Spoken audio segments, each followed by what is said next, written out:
What's happening, everybody? Welcome back. So I've been on quite the adventure getting this thing totally taken apart and cleaned out, and cleaning all the mold and all the dirt and all the grime and whatnot from being on the road for so long. And whoever had it before me didn't keep it very clean either. So taking everything apart and doing a super deep clean was necessary, and it feels so much better now. And I love driving this thing. I missed it so much.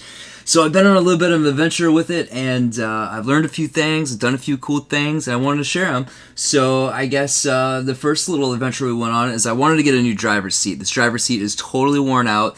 The armrest is broken off. It's got stains on it. It's got tears. When you sit on it, it feels totally like worn out and broken in, where this one still feels brand new. Unfortunately, I can't just swap them because of where the controls are and the armrest and everything else. Otherwise, that'd be a perfect solution, but we did go to the junkyard, so check this out. We got some express vans. Look at the pop top on the Sakano line. Check this out, man. Wow, this was somebody's dream, man. This is their bed, and they had the high top, or the pop top. Check this out. Isn't this cool? This was somebody's van. We got another one. This one's covered in glass. It's got the double armrest, which I love. And it's got a bit of mold on it, though. I guess I can't be too picky with it, but it's got quite a bit of mold in this one. Yeah, look at all that. I'm going to keep looking. I don't think this is the one. Oh! That looks like poop. Evie, is this poop? Well, this is by far the best one. It's the newest one. It's got the double armrest, but it's electric and it's covered in mold, and I really don't want an electric seat because I have no guarantee that the motors are good. It wouldn't be that hard to wire up. You just supply a 12-volt power source and tinker with the wiring until you figure it out. But there's so much mold in here. Just sticking my head in here, I'm getting so itchy. Like, look at all that. So it's down like into the fabric. I'm starting to think maybe I'll just put the seat I have back in, and we can go out in the desert where mold isn't really an issue. I don't know, go down to California or something, and somewhere where it doesn't rain all the time like here, and get one that doesn't have so much mold in it, because these all are very moldy. And yeah, maybe I'll just make do with the one I got and fix it up enough to work for now. Yeah, man, so it looks like we'll be, next time we're in the desert area. I think it's going to be too hot by the time we get out there, but I'll just make do with what I got for now. Maybe throw a seat cover on here, and maybe get like a pad for the bottom or something to make do for now. The floor, I reused the floor I had before, which is just this, let me show you. It's just this foam. It's basically like yoga mat. It's closed cell foam with this wood design on it. I don't know how well you'll be able to see that. And so I just cleaned this up really well, and of course there's already dirt on it. But yeah, to go under, I wanted to put something else underneath it to help with the heat and the sound from the engine and the transmission and everything. So I went on a crazy little adventure to Home Depot. Evie was gone. She was out filming, and my parents were gone, so I didn't have a vehicle I could drive. So this was fun.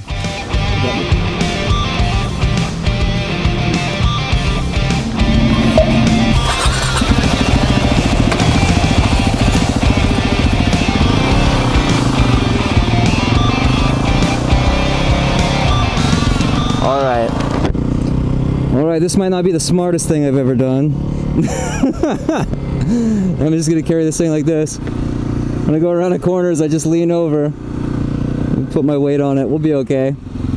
Yeah, man, motorcycle was my only vehicle for a few years, so I learned to make things happen with that. So that was pretty interesting. But other than that, I basically just took everything out and cleaned it the best I could. I used a solution of warm water, a little bit of dish soap, like Dawn dish soap, cuts grease really well. And no, I'm not sponsored by them. I just like them, and for whatever reason, people around here always say Dawn dish soap. I think it's a Pacific Northwest thing. So I watched another video from people from, I think, Idaho, and they called just dish soap Dawn dish soap too. So I don't know. And I used some white vinegar in there too, so that'll kill the mold, cut all the grease, cut all the dirt. Mold spores are everywhere. They're always in the air if you're in an area where there's mold.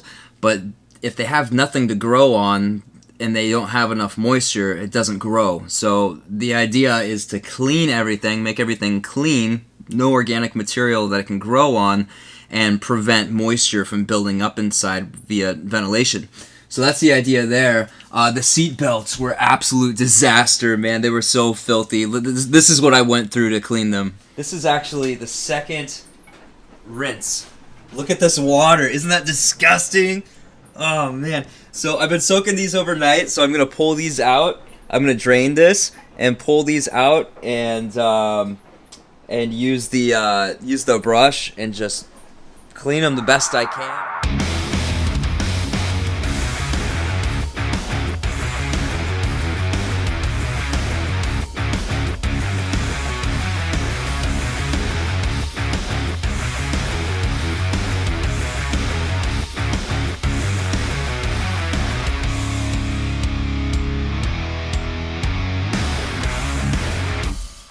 So yeah, that was cleaning them. I mean, look at them, man. They look like brand new.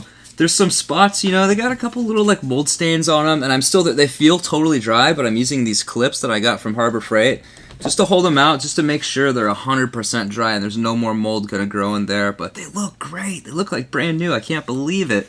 So that is pretty rad. The next thing I did was take the driver's door off, and if you remember me showing before how just watch this, check this out. This guy down here is all like pulled out and all out of whack, man. So I have three options with this. One, I can try to heat it up and whack it back in place, and then drill some holes through it and get some stainless steel bolts that won't rust, because this water does come down through here.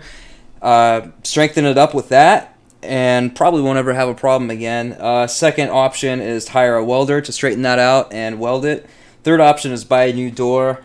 I don't want to spend a bunch of money on this thing. I'm going to try the bolt thing first. It'll take me 20 minutes maybe to put a couple bolts through there and strengthen that up. So that's what I'm going to do.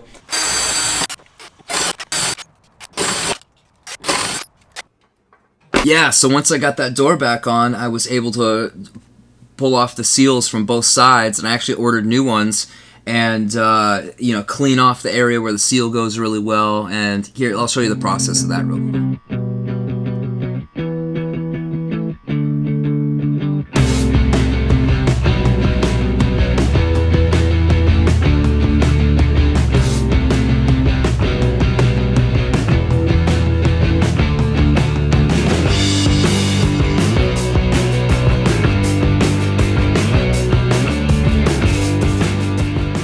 Yeah, so I found that taking a hammer, like I used like a rubber mallet and just kind of tapping them on, got them seated all the way, and makes a nice seal. And when you do corners, it seems like you got to make sure that you get the corner all the way in before, like if it's like, a corner like this, go all the way up to the corner, make sure the corner's in all the way before you start doing this part. See, you got this part and this part, all the way in the corner before you do this part, if that makes any sense. So that helped a lot. But that's pretty much it. I mean, what was left in here was the dash, and I wiped that down super, super good with that solution and cleaned it all off. I was lucky that Evie helped me out before I started doing all this stuff and cleaned off all the visible mold from everything. But some of the mold spray was left on here, so I just wanted to get that all off. I don't want to breathe that in. And I used the vent today, and I did not get itchy or start sneezing. I didn't have an allergic reaction, so I don't think there's mold in the ventilation system at all. So I think we're good there, because whenever I get close to a lot of mold, like at the junkyard, I immediately start itching and my sinuses start burning and my eyes start burning and everything. So I think my allergic reaction is a good indicator if there's mold in there or not. So that's pretty much it, guys. I got it mostly together now. I'm going to put some foam. I got some foam today. I'm going to put up here and put the headliner back in and the computer. And I've got a new cable for the backup monitor coming, which I broke long time ago and just never replaced it.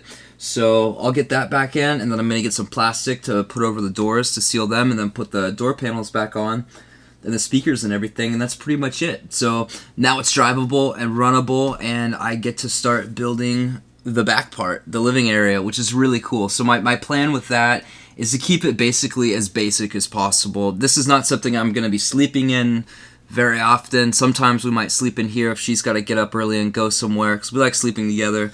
And for the most part, it's going to be my little, just a place to play guitar and bass and edit videos and go on little adventures. You know, we're going to film kind of separately so that our channels are totally different, go and do different things during the day, and then come back and spend quality time together when we're really together, because when we're together filming, we're not together. We're focused on our videos. It's the other person might as well not exist, and it's also kind of frustrating. It's kind of like if your significant other and you were trying to run a restaurant out of the same building that's the same type of restaurant. Like, can you see how that would be difficult? I mean, having separate vehicles to allow us to go to do different things during the day is going to help a lot. So that's one of the main reasons for it. There's a million other reasons for us taking both vans, but I'm still going to put a bed in here. I'm still going to put, there's going to be electricity. You're going to have the Kodiak in here, 200 watts of solar, and that's about it. So thanks for watching, guys. I will see you next time. We'll get started on actually building this thing out. I'm super excited to get this thing together and get out on the road. We're basically just trying to get out of here as fast as possible and get this done. My dad's got a surgery coming up, and I want to be here for that and make sure hopefully everything goes well with that. But other than that, yeah, thanks for watching, guys. See you next time. Love you.